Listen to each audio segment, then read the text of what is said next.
Nós chegamos à parte final aqui, estamos vendo um estudo de caso. Eu ressaltei na aula passada que a gente lia vários trechos do livro de Juízes dizendo assim: Israel voltou a fazer o que era mal aos olhos do Senhor. E a parte final do capítulo de Juízes ele fala, ó, esse é um exemplo do que o Israel fazia. Quando a gente lê assim, no meio do livro, Israel voltou a fazer o que era mal aos olhos do Senhor, esse daqui é um exemplo. Aconteceram muitas outras coisas, mas isso aqui é um estudo de caso, sendo específico. Isso para entender como que Israel, como é que foi o declínio espiritual de Israel e por que isso aconteceu. Ressaltei também que isso tem a ver também com a igreja, conosco.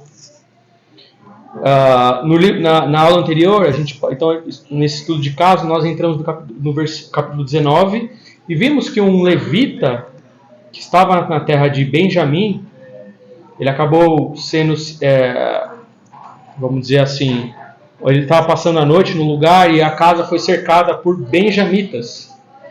E aconteceu um negócio muito parecido com o que aconteceu lá em Sodoma, em Gênesis 19. Os benjamitas, eles cercaram a casa e queriam abusar do levita, e o levita acabou jogando a concubina dele, em vez de ele enfrentar os benjamitas. Ressaltei que os benjamitas se comportaram como os pessoal de Sodoma, os sodomitas, e que igualei eles aos povos neossodomitas, vamos dizer assim. Israel, isso evidencia o declínio espiritual de Israel, que Israel se tornou nova Sodoma. Então nós ressaltei essa similaridade e terminei a aula dizendo que a nossa esperança, apesar de estar acontecendo tanta coisa ruim, a nossa esperança é que o Senhor Jesus não é igual ao levita. Que o levita, quando a coisa apertou, jogou a esposa dele, a concubina dele fora, e ela que se vire lá. E ela acabou morrendo. O Senhor Jesus, ao contrário, ele não joga a noiva dele fora, e sim, ele mesmo se entrega e ele protege a noiva dele. Mas nós vamos continuar aqui em Juízes, capítulo 20, nós vamos entender assim, o que está acontecendo assim? Vamos avançar um pouco mais nesse estudo. E eu quero ressaltar aqui que a coisa parece que ela fica cada vez mais louca, assim, cada vez pior. Porque, como o texto diz, no capítulo 19, os benjamitas fizeram, como eles dizem aqui, loucura e vergonha em Israel. E a gente, será que eles escaparam da punição? Será que vai ficar por isso mesmo? E eu quero ressaltar aqui que, como eu tenho falado, que o livro de Juízes ele é complicado porque acontece uma coisa ruim. E depois acontece uma coisa pior. E é pior, e se vai piorando. E esse é o ponto de Juízes. Não é à toa que ele diz assim: naquele tempo não havia rei em Israel. E esse é o ponto. Muitos estudiosos dizem que Juízes é uma propaganda da monarquia, dizendo, porque Juízes foi escrito na época do rei Davi, e eles estão ressaltando assim: olha pessoal, olha o que acontece quando nós não temos um rei. E eu creio que isso é verdade. Mas basicamente está dizendo que quando nós não temos um padrão superior, nós não temos um rei, uma direção, a coisa fica cada vez pior e confusa. A gente vai ver assim que a coisa está ruim mesmo em Juízes 19, mas a gente vê que fica pior assim. Se espera que as coisas melhorem, não, aconteceu uma coisa ruim, a gente vai consertar, não vai? Mas você vê que fica tudo muito confuso, tudo muito bagunçado. A ponto de que você olha e diz: esse pessoal está muito doido. Não faz sentido o que eles estão fazendo. E isso é o que eu quero ressaltar, que, como eu disse lá na aula passada, que as más soluções do pecado só trazem mais confusão, mais dor e mais pecado. E é isso que nós vamos ver hoje. O ponto aqui que nós vamos ver exatamente no capítulo 20 é que nós somos chamados a zelar pela santidade da igreja. E somos chamados para ficar nos caminhos de Deus. Porque se a gente não trata o pecado e não trata esses problemas, como a gente vai ver aqui, é daqui para baixo. As coisas não melhoram. Então, eu vou ler na NVT aqui, Juízes capítulo 20. A tradução de vocês pode ser diferente, mas a gente pode ler em outras traduções, não tem problema. E eu vou ler até a metade, mais ou menos. É um capítulo longo, mas a gente consegue. Eu vou ler mais ou menos até a metade, depois a gente comenta e a gente avança. Na verdade, eu vou pegar no último versículo do capítulo 19 para a gente pegar o gancho. Capítulo 19 tinha acabado de acontecer aquela atrocidade com a mulher. O levita pegou a mulher depois, despedaçou em 12 partes e mandou para as terras, para as 12 tribos de Israel. E à medida que as partes do corpo foram chegando, as pessoas ficaram abismadas, né? Imagina, né? Se receber a igreja que recebe a parte de um corpo. Qual que seria a nossa reação? Versículo 30 do capítulo 19, daí eu vou entrar no 20. Todos os que viram isso disseram: desde que os israelitas saíram do Egito, nunca se cometeu um crime tão horrível. Pensem bem, o que vamos fazer? Quem vai se pronunciar? Em outras traduções diz, né? Tem alguém que está dizendo, uma tradução que está dizendo considerai, falai. Acho que na Ara.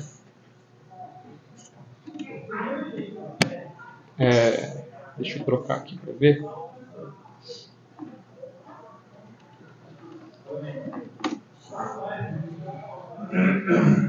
Você fala o versículo 6? O versículo, isso.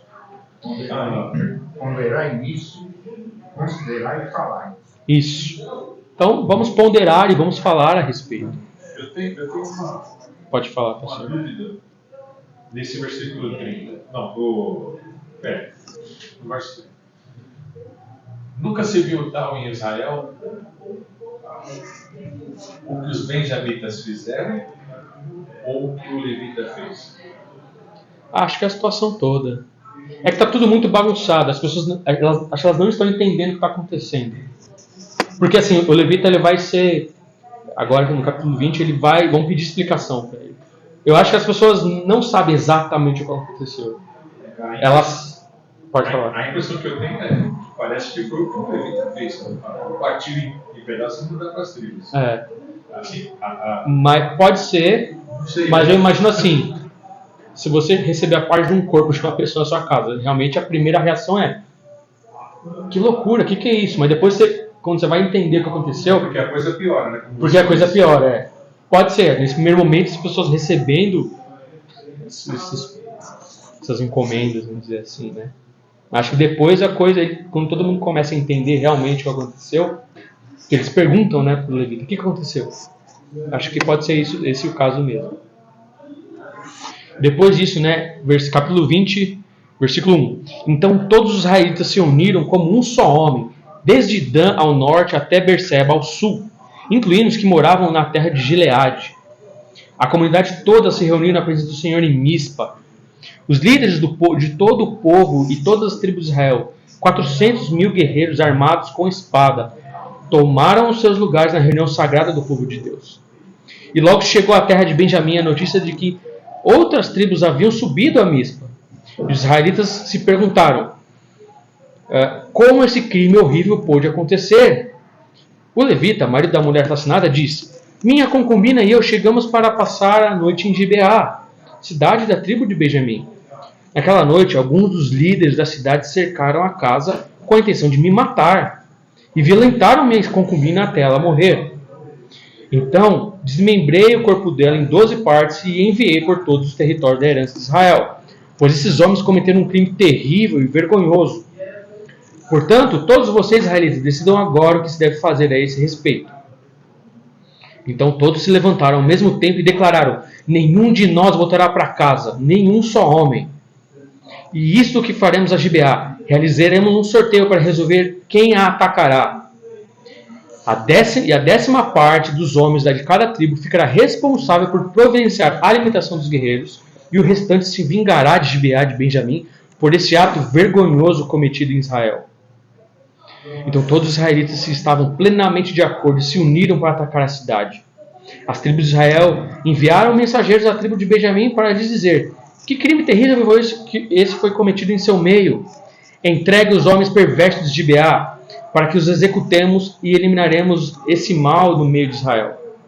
Mas o povo de Benjamim não deu ouvidos. Em vez disso, vieram as cidades se reuniram em Gibeá para lutar contra os israelitas. Até aqui. Então, eu vou utilizar uma figura de linguagem de um professor meu que achei muito interessante. Ele diz que essa confusão toda é como se fosse sangue na água e tem tubarão no nosso meio, assim, na nossa volta. E que sangue atrai tubarões e mais violência. E a gente vai ver o que está acontecendo aqui, está estranho, né? Está tudo muito estranho. E aqui parece assim, parece que algo vai acontecer, né? A guerra civil vai se iniciar. É como se, imagina, a figura da casa e o homem meio trancafiado lá serve muito a figura de você dentro de um bote, os tubarões em volta de você, tentando te, vamos dizer assim, devorar você. É muito, muito boa para esse cenário aqui. E à medida que parece que depois um dos tubarões ataca, e no caso atacou a mulher, né? A gente pode dizer que o levita só cabia ele no bote, ele jogou a mulher dele fora. Mas eu quero usar essa figura que foi utilizada por um professor, que quando cai sangue na água, a coisa não para aí. É igual quando o tubarão ataca e fica uma coisa louca assim. É igual, ou pode ser tubarão, pode ser igual piranha. Já viram quando você joga boi de piranha na água? Fica uma coisa, a água se debatendo assim. E é basicamente sangue e peixe morto atrai mais violência, mais tubarão. E é isso que a gente vai ver aqui. Basicamente, os tubarões de Benjamim atacaram a mulher e agora tem sangue na água. Então, e o que acontece aqui? O pessoal está tentando entender, né, o que está acontecendo, por que isso aconteceu. E olha que interessante, Israel agora está unido. Na Bíblia de vocês deve estar como um só homem, né? Está dizendo que todo mundo está unido, todo mundo concorda. Isso é interessante porque, se a gente olhar a história de Juízes, é uma das poucas vezes que Israel se une. Por um lado é bom porque está todo mundo unido, mas por um lado é ruim porque não é contra um povo pagão, os cananeus, os filisteus. É contra um irmão.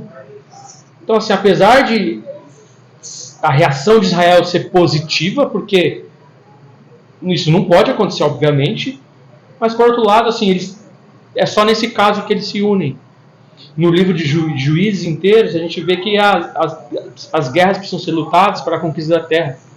Mas às vezes vai dois povos, outro não quer ir, e eles não estão unidos, eles acabam discutindo entre si, vai você, não vou fazer nada.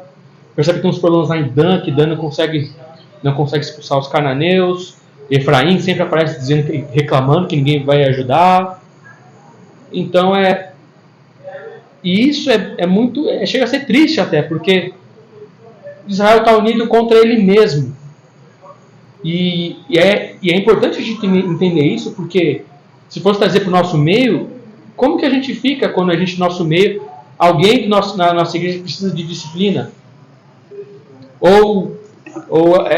Como é que a gente se sente quando alguém chega e diz, eu não sou povo de Deus coisa nenhuma, eu vou voltar para o mundão aí. Porque é isso que mais ou menos está acontecendo aqui. Parte do povo de Deus está agindo como pagão, como os povos ao redor. E isso é o ponto importante aqui dessa porção de Juízes, né? Então, Israel está unido e de fato, Israel está indignado com essa situação. E é interessante assim que, além desse aspecto de finalmente eles estão unidos, estão indignados contra o pecado, e que E de fato, assim, é bom Israel estar se indignando contra o pecado. Não, a gente tem que lutar, a gente tem que resolver esse problema. Mas a gente vai ver que a reação de Israel também ela tem alguns problemas. Assim. Por isso que a coisa vai ficando cada vez pior nesse sentido. A reação é boa, nós estamos indignados, mas parece que Israel ele acaba talvez exagerando um pouco. A gente vai ver isso. E é interessante que assim, o povo se uniu de tal maneira que ele, no começo do texto fala, né? Desde Dan ao norte até Berseba ao sul, inclusive as pessoas que moravam em Gileade, ele está dizendo assim, todos os cantos de Israel as pessoas vieram a Mispa, gente que estava além do Jordão, ou seja, eles realmente ficaram indignados.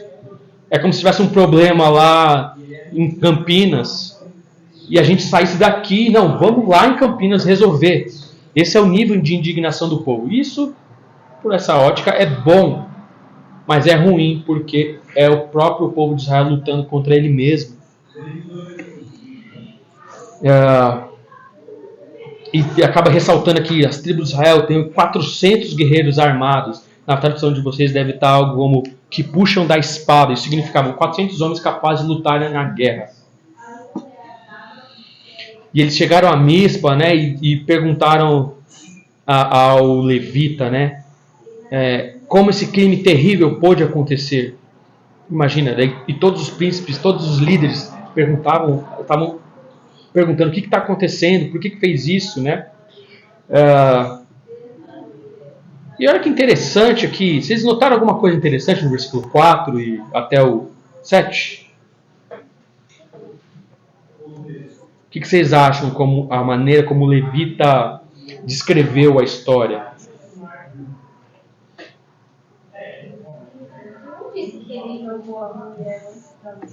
Ele omitiu essa parte, você viu? Você viu que as coisas aqui, elas não existe um herói nessa história aqui, é sempre são tons, não é tudo preto no branco, as coisas são meio cinzentas assim. Nem o que ele omitiu? Ele não falou que ele jogou a esposa dele, né? Assim, o que aconteceu? Olha só, ele fala aqui. Eles da casa com a intenção de me matar. Primeiro ponto, eles queriam matar ele? Não exatamente, eles queriam abusar dele, sim, mas matar não. Aí depois o que ele fala? Eles queriam me matar e depois violentar minha concubina até ela morrer. Ele omitiu a parte de que eu simplesmente joguei minha concubina. No texto, no 19, algumas traduções dizem que foi ele, outras traduções dizem que foi o velho que abrigou ele. Mas de qualquer forma, ele deixou ela ser levada. Ele jogou ela, ou o senhorzinho da casa jogou ela. A permissão dele, né? Foi ele. A permissão dele foi ele. Você vê como é estranho esse cara aqui? Também não é flor que se cheire, né? Ele basicamente é um covarde e mentiroso também. E às vezes a gente também edita um pouco a história, né? Pra gente não ficar tão mal na fita, né? A gente não quer às vezes expor a gente mesmo. Por isso que a Bíblia sempre fala, para sempre quando for ouvir o testemunho de alguém, sempre ter que ouvir mais de uma pessoa, né? Porque é isso mesmo que acontece. Porque quem teria coragem de falar, foi eu que joguei, eu não queria ser abusado, eu joguei. Enfim, ele poderia ter ficado muito pior, né? Uma outra coisa que não é da nossa conta, mas eu desconhecia isso, ter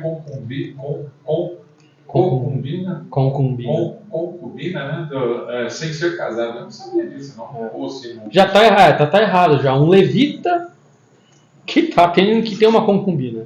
É um líder, é um sacerdote que deveria ser exemplo, mas já está fazendo coisa errada. Né? Ele devia estar lá na terra, servindo no templo, né? Mas estava em outra terra com uma concubina, enfim. Mas já está errado, já começa aí. Já. Agora ele descobre que além disso ele é mentiroso e covarde. Né? Já era covarde antes. E agora viu o mentiroso. Uma vez chamou outra vez. Então ele contou de forma seletiva a história, né? Assim, falando bem sério, o que ele deveria ter feito? Vamos supor que os homens fossem matar ele. Ele tem que ir, assim, não tem...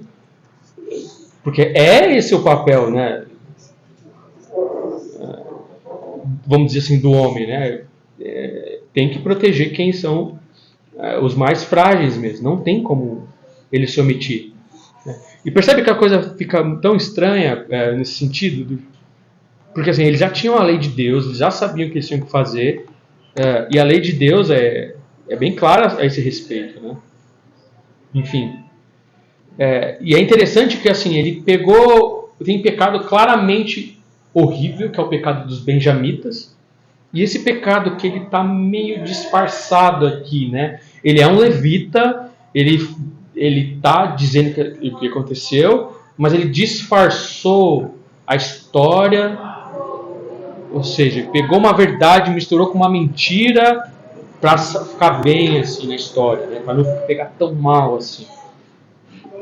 Então isso é interessante, porque isso pode acontecer com a gente também no sentido de ele esconder alguma coisa contando uma outra história. Exato. O problema é real, mas por trás de uma moralidade ele escondeu o pecado dele. Ele sabe que ele estava errado ali, né? E isso é importante pra gente, porque a gente não é claramente... Não é que bem isso, mas assim... Nosso povo santo, nós... Como é que eu vou colocar isso?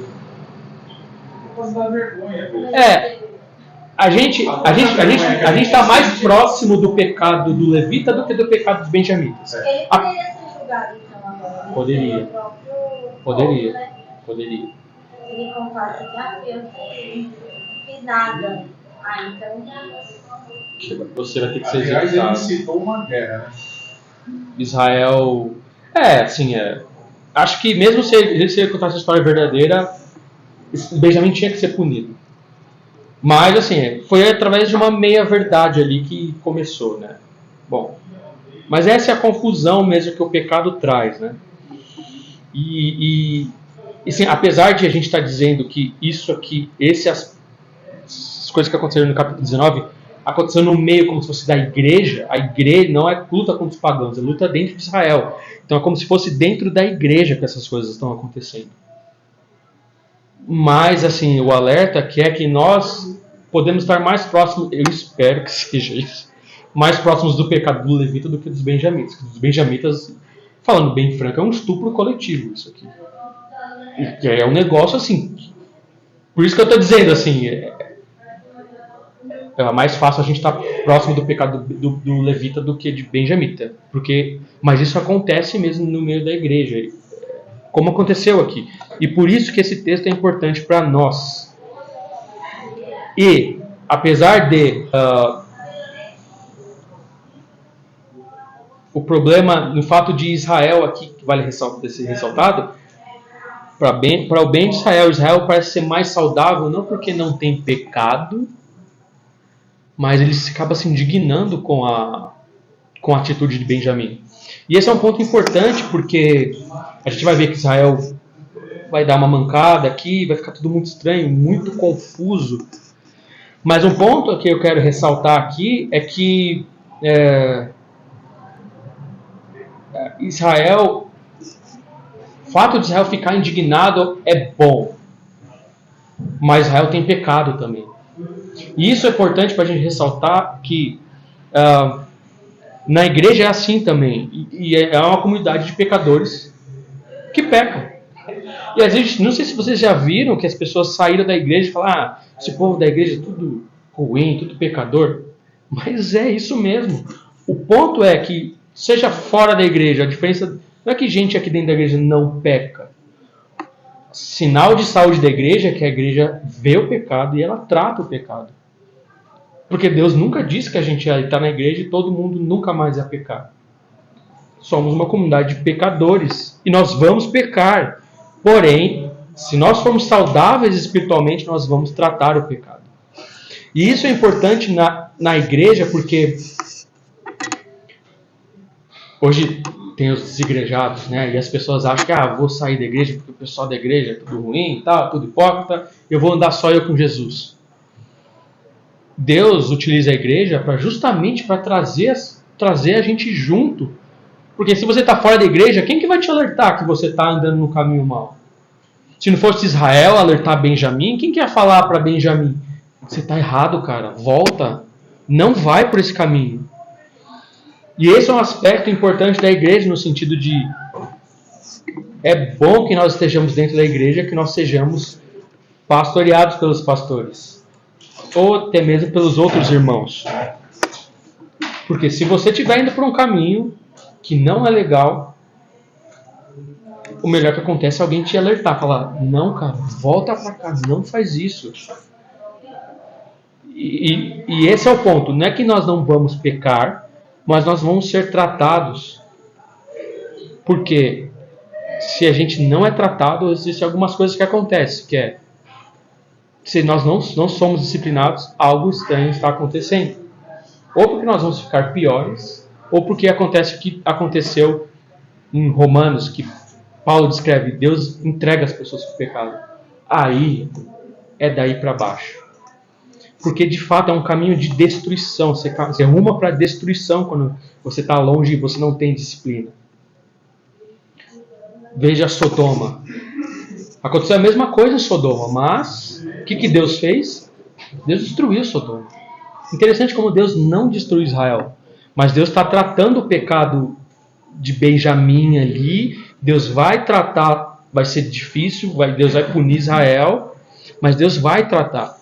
E isso que é importante a gente ver. Né? Por que Deus não destruiu Israel e destruiu Sodoma? É a mesma coisa que a gente pode se perguntar hoje. Por que Deus não destrói a gente quando a gente peca? Ou nos entrega a gente, faz igual ele faz em Romanos. Ele entregou as pessoas aos pecados delas, as pessoas estão cada vez piores. Nós não. Nós não somos consumidos na ira de Deus. E isso é muito importante a gente pensar sobre isso, porque de fato as pessoas falam, os cristãos são hipócritas, tal, mas a igreja ela trata o pecado. E se a gente não tratar, tem algo errado acontecendo. E se Deus não puxa a nossa orelha, tem algo muito errado acontecendo. Eu acho que quem é pai sabe mais ou menos o que eu estou falando. Imagina se seu filho faz alguma coisa errada e você não fala nada. O que ele vai pensar, né? Enfim, vamos avançar aqui por causa do tempo.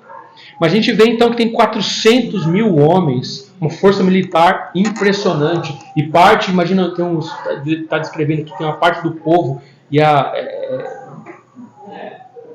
prover mantimento e a cuidar. Imagina de toda a administração que precisava para poder levar 400 mil homens para a guerra. Precisa de alimento, precisa de carro, precisa de equipamentos de guerra. Então eles estão decididos, eles vão lutar. Vai ter guerra. Mas primeiro eles dizem, bom, vamos ver se Benjamim aceita entregar os malfeitores. E isso é importante para nós também. O que Benjamim faz? De jeito nenhum. Ele não vai entregar esses caras. A gente vai lutar também. Percebe que é muito estranho isso. Imagina, se alguém no nosso meio comete um pecado terrível nesse nível de estupro e, vamos dizer, os pais do rapaz falam, não vou punir meu filho. Percebe como é estranha essa situação? Percebe como está muito bagunçado? Porque claramente é um crime terrível. E eles já tinham a lei do Senhor. O que eles tinham que fazer? Executar essas pessoas. É isso que deveriam fazer. E isso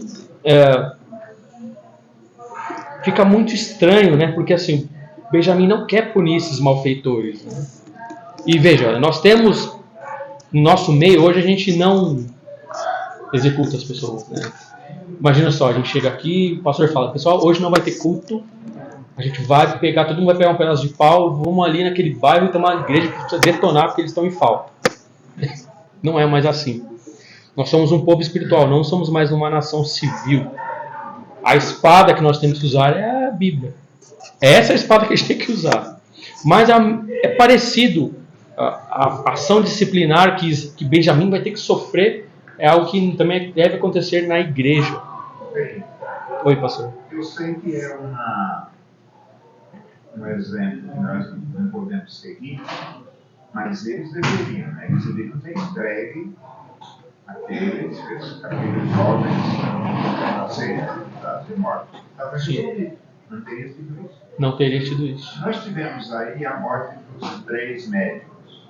Uhum. Né? E claro que é uma situação diferente, mas o que fez o Comando Vermelho no Rio? Quando percebeu que a polícia Eles mataram, né? ia atrás dos 6 e mataram os 3 médicos, o Comando Vermelho mandou matar os 6. Acabou em guerra. Assim. Quer dizer, a impressão que... Até o PCC sabe. Tudo bem que eles devem fazer por motivos errados, no sentido. Eu não quero que a polícia interfira no meu. Mas eles sabem que assim, é melhor acabar aqui. Porque senão é a história, é o que está acontecendo aqui. Sangue na água vai atrair mais tubarão. Se aí tivesse parado aí, você não estaria contando a história agora, né? Que vem e vem para frente. E não é que vem ruim. Uma coisa pouco ruim. Uma coisa horrível. Porque a gente vai ver o que Israel vai acontecer. Vamos lá. Então, eles estão se preparando para a guerra. E vai ter guerra. Tem 400 mil contra 26 mil. Quem que você acha que vai ganhar? Vamos ver o que vai acontecer. Versículo 14. Vamos correr aqui por causa do tempo. Em vez disso, versículo 15. Ao todo, 26 mil guerreiros armados com a espada chegaram em Gibeá, essa força militar de Gibeá, dos benjamitas, para se juntar à tropa especial de 700 homens que viviam ali. Dentre todos esses guerreiros, havia um grupo de 700 canhotos. Isso é interessante, os canhotos. Já explico por quê. E cada um deles conseguia tirar uma pedra com uma funda e acertar um fio de cabelo com precisão. É uma tropa de elite aí. Sem os guerreiros de Benjamim, Israel tinha 400 mil soldados hábeis com uso na espada. Versículo 18. Antes da batalha, os israelitas foram a Betel e perguntaram a Deus: qual das tribos deve ir primeiro atacar o povo de Benjamim? E o Senhor respondeu: Judá irá primeiro. Na manhã seguinte, os israelitas partiram bem cedo e acamparam perto de Gibeá. Então avançaram em direção a Gibeá para atacar os homens de Benjamim. Os guerreiros de Benjamim, que estavam defendendo a cidade, saíram e mataram 22 mil israelitas do campo de batalha naquele dia. Mas os israelitas animaram uns aos outros mais uma vez e assumiram sua posição no mesmo lugar do dia anterior. E eles tinham subido a Betel e choraram a presença de Deus até a tarde e haviam perguntado ao Senhor: devemos lutar novamente contra os nossos parentes de Benjamim? E o Senhor tinha dito: saiam e lutem contra eles. Versículo 24. Saíram no dia seguinte para lutar novamente contra os homens de Benjamim. E os homens de Benjamim que haviam partido de Gibeá mataram mais 18 mil israelitas, todos hábeis no uso da espada. Então todos os israelitas subiram a Betel e choraram na presença do Senhor e jejuaram até a tarde.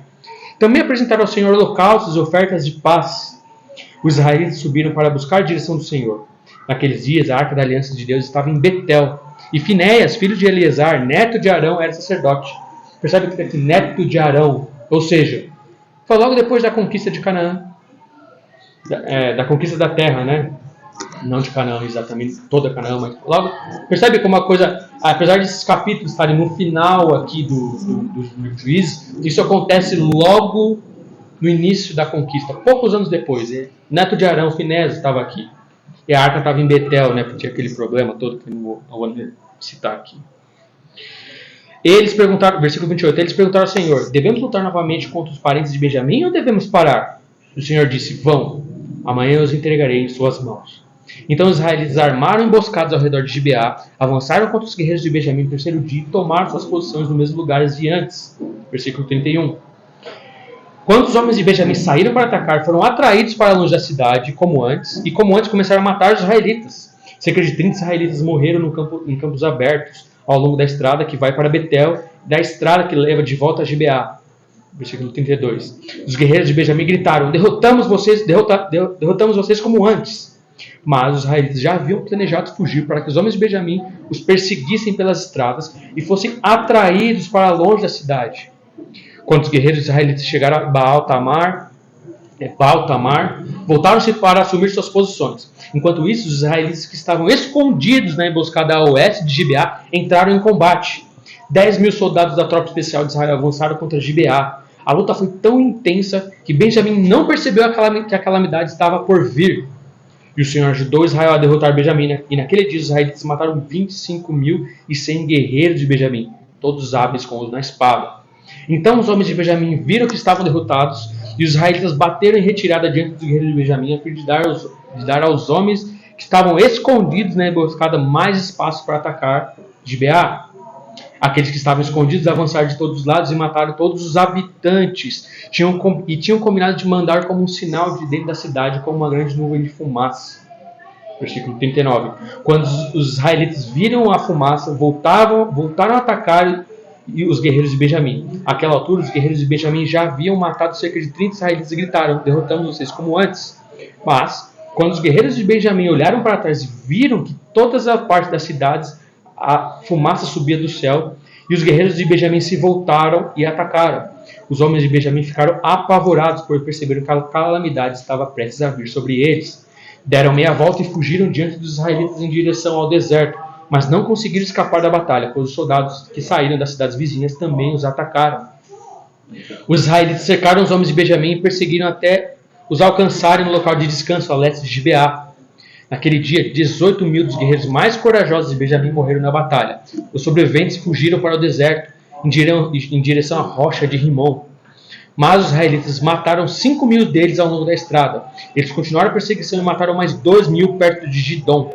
Naquele dia, portanto, a tribo de Benjamim perdeu 25.000 guerreiros, valentes e hábeis com os na espada, e restaram apenas 600 homens que fugiram para a rocha de Rimon, onde eles viveram durante 4 meses.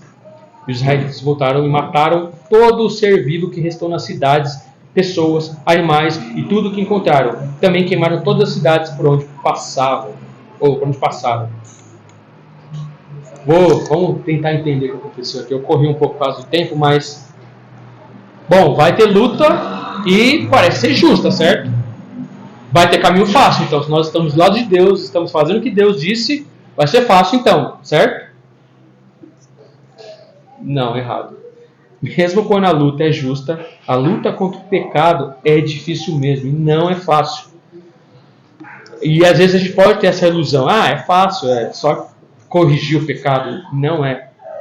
É muito difícil, é difícil mesmo.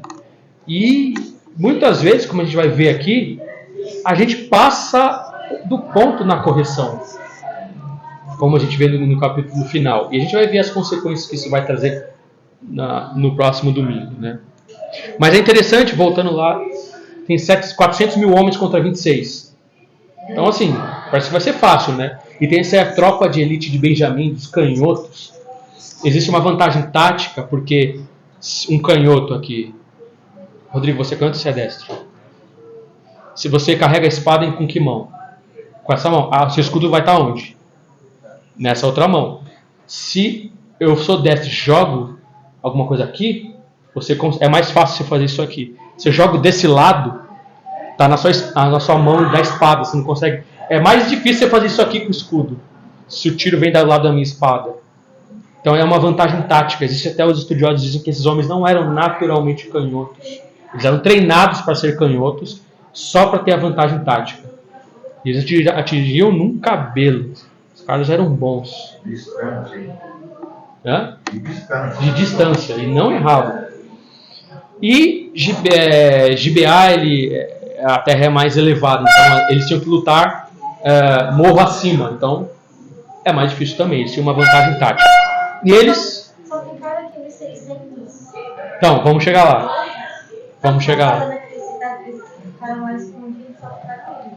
Eles ficaram depois da batalha. Você diz na penha de... Depois. A gente vai entender basicamente porque dos 26 só sobrou 600. Você vai entender que, além disso... Não tinha acabado aquela... Oi? Não tinha acabado, né? Toda aquela tribo. Então, esse vai ser um problema. Eles vão matar todo mundo. inclusive as mulheres, as crianças e os animais. Percebe como a coisa fica estranha? Apesar, a guerra não é para vingar uma mulher, mas eles vão lá e arrasam a cidade inteira, destroem a cidade, matam as mulheres, matam os animais. Percebe como a coisa fica muito doida assim? Começa ruim. Terminar aquela tempo toda, né? Essa é a intenção. Então não é a intenção. Não? Não, porque eles ficam tristes. Depois. Depois eles vão tentar consertar com mais Não, pecado. mas naquele momento, né? No calor da batalha, todo mundo lá em Mispa dizendo ninguém vai voltar para casa. Ou seja, que voltar para casa significa viajar, né? Eles não tinham. Então ninguém vai voltar para suas cidades enquanto a gente não punir Benjamim. Então é igual a gente no calor do momento ali perde a razão. Você para de raciocinar. Você para de raciocinar. Percebe como fica muito doido? E a ira. E é estranho, é isso, né? Eles querem vingar uma mulher, certo? Mas parece que eles passaram muito do ponto, não parece? Uma mulher se tornou 25 mil homens de Benjamim. Por causa E outros israelitas morreram também. Não, e as mulheres de Benjamim também. Porque eles vão falar depois, a gente vai ver no próximo capítulo, que eles falam, vai acabar uma tribo. O que vai fazer? Como assim vai acabar uma tribo? Não é só os 600 que sobraram casar e ter filhos? Sim, mas não havia mais mulheres. Esse é o ponto. Percebe que a coisa fica muito doida. Pessoal, vocês não estão raciocinando direito. Fica muito, muito estranho. E a ira de Israel é justa, mas a punição não. Só mais uma coisa. Oi. Parece que eu trabalho com um colega lá do trabalho. Lá ele é judeu. Uhum. E segundo ele, a linha, aquela linha de herança, eu esqueci a palavra certa para vocês entenderem claramente. Não é contada pelo pai, é contada pela mãe. A linhagem? A linhagem não é pelo pai, a linhagem é pela mãe.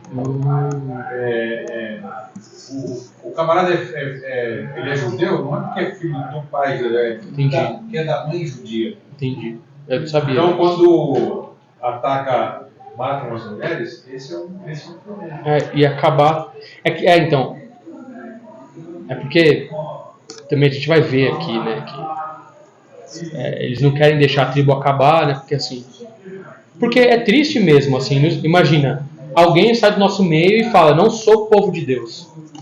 Você fica feliz. É o mesmo, parecido aqui com o que eles estão dizendo depois, né, vai acabar uma tribo. É isso. Não dá para identificar que o camarada é judeu sendo filho de um pai, mas dá para identificar pela mãe. A mãe gerou. É por isso. Lembrei.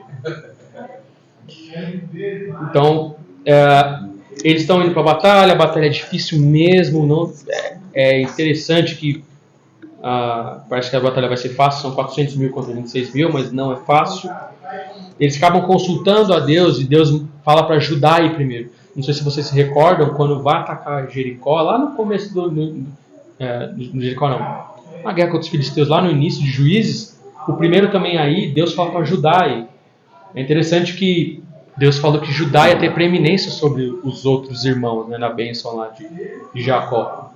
Muitas vezes ter preeminência é fazer as coisas mais difíceis primeiro, né? A gente às vezes quer se ter preeminência, né? Às vezes quer se ficar, como é que eu vou dizer, ter preeminência sobre os outros, mas aqui Judá, apesar de ser o principal filho de Jacó, ele que vai na frente para fazer as coisas mais difíceis, né? Então teve a batalha lá, e eles fizeram uma emboscada parecida com o que eles fizeram lá em Ai, lá no início da conquista da terra. Eles foram lá, atacaram as cidades e começaram a recuar, assim, fingindo que estavam perdendo. E quando eles recuavam, os filhos de Israel, Benjamim saía da cidade e foi atrás. O que eles fizeram? Foram pelos lados e atacaram as cidades. Israel foi fugindo, Benjamim foi atrás, aí Israel veio por trás e pelos lados para atacar, assim, taticamente, né? E para avisar que eles já tinham atingido a ponto de trás da batalha, os israelitas tocaram fogo na cidade, os que estavam mais na vantagem tática. Aí uma hora todo mundo olhou, voltou para trás, né? Os israelitas, a parte deles estavam fugindo, os benjamitas estavam perseguindo eles. Eles se voltaram, viram a cidade pegando fogo.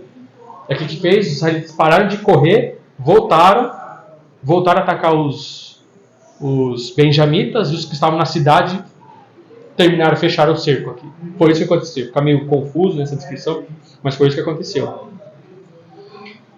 E eles queimaram a cidade, né? E eles fugiram. Foram só 600 homens que escaparam com vida. E eles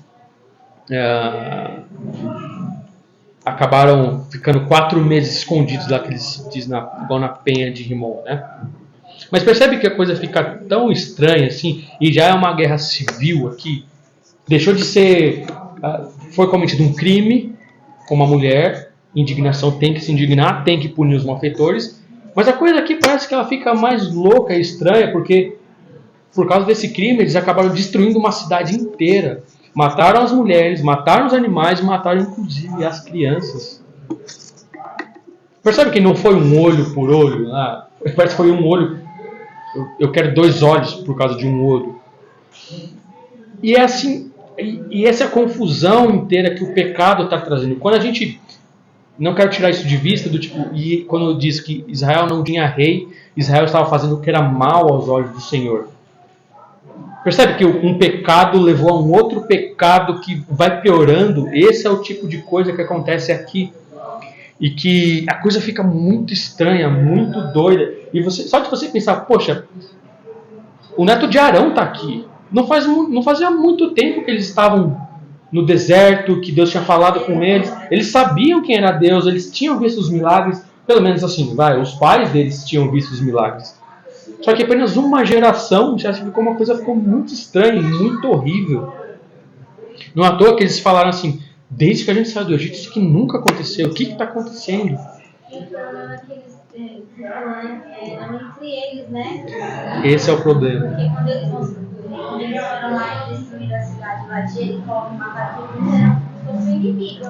Mas ali era do próprio... É o próprio povo. E isso que a igreja vai estar relacionado com a igreja. Nós temos que zelar pela igreja mesmo, porque é muito parecido. Aqui eles executavam, a pena máxima aqui é a excomunhão. A gente tem que excomungar as pessoas do nosso meio. Porque é aquela história. Imagina como Paulo estava falando lá com os coríntios, que existia aquele pecado no meio deles, lá de um filho dormindo com a sua madrasta. Não, você tem que punir esse cara. Se ele não se arrepender, tire ele do seu meio. Porque é sangue na água. E se ficar sangue na água, atrai tubarão. E fica pior. É o que está acontecendo aqui. Pecado atraindo mais pecado, mais confusão. Pecado oprimindo as pessoas. E fica pior assim. E é assim mesmo. A gente precisa tratar da nossa... do pecado, inclusive no nosso meio, inclusive no meio da igreja. E a gente acha que às vezes que o povo todo mundo se reuniu, né? Às vezes o pecado dos outros, assim, a gente deixa o pecado dos outros, mas não é bem assim, como a gente está vendo aqui. O pecado era de Benjamim, mas Israel inteiro teve que lutar e acabou. Imagina se isso acontecesse se eles não fizessem nada. Qual que é a mensagem que ia passar? Fica pior, né? Da próxima vez. Esse é o ponto. Enfim, mas qual que é a nossa esperança, finalizando a aula aqui nesse problema todo, né? Como é que a gente olha nisso e consegue extrair? A gente já entendeu que Israel é parecido com a igreja, a gente tem que ter a disciplina e tal. Como é que isso aponta para o Senhor Jesus, né? O primeiro ponto que aponta é a gente tem que saber quem nós somos. E que nós temos pecado que precisamos tratar e que não é simples. Segundo é que a igreja é do Senhor Jesus e Ele vai cuidar dela. E a maneira como ele cuida, muitas vezes, tem que escolher uma pessoa do nosso meio. Ou seja, porque, como no bom pastor, ele tem uma vara, ele é um cajado, que ele cuida, ele traz para junto a ovelha perdida, que é a igreja trazendo junto a pessoa que está fazendo coisa errada, mas ele usa para expulsar os lobos também. Ou seja, ele consegue cuidar das ovelhas e ele bate em lobo também. No caso, Benjamim aqui. Ou seja, a igreja do Senhor Jesus, e ele vai cuidar da saúde dela. E ele vai usar de disciplina. E muitas vezes ele vai disciplinar nós. E isso é bom para a gente, porque ele vai trazer para perto. E pode acontecer que, se nós não estamos sendo disciplinados, nós podemos estar do lado dos lobos, que vão ser expulsos da igreja. E isso é muito pior. Portanto, a gente vai ver aqui, né, ao longo dos próximos textos, né, que o Senhor Jesus, ele cuida da igreja. Ele vai zelar por ela. Ele vai cuidar dela. Inclusive, vai utilizar de disciplina para poder trazer a ovelha para perto. E ele usa isso, ele usa a igreja mesmo. Não é para a gente ficar longe uns dos outros, mas ficar junto para um ajudar o outro. Se o irmão está indo para o caminho errado, a gente chama junto. E muitas vezes Deus vai utilizar a disciplina para expulsar a pessoa do nosso meio, ou seja, os lobos disfarçados de ovelha, para não trair tubarão atraído por sangue. Ironicamente, a nossa proteção que nós temos é essa, que o Senhor cuida da igreja. E no nosso caso, o que nos protege dos tubarões é o sangue. Só que é o sangue do Cordeiro que nos protege e ele cuida da igreja. No mundo a gente fala, cortei o dedo, não posso ir na praia para tubarão. No nosso caso, é o próprio sangue de Cristo que nos protege. Ele protege a igreja, ele cuida da igreja e ele nos protege com o seu sangue dos tubarões que querem nos devorar. Amém? Tem algum comentário, irmãos? Eu vou parar por aqui. Alguma observação ou algo que eu não mencionei aqui que vocês queiram ressaltar? A gente vai finalizar o capítulo de Juízes na próxima aula, que a história vai ficar bem doida. Assim.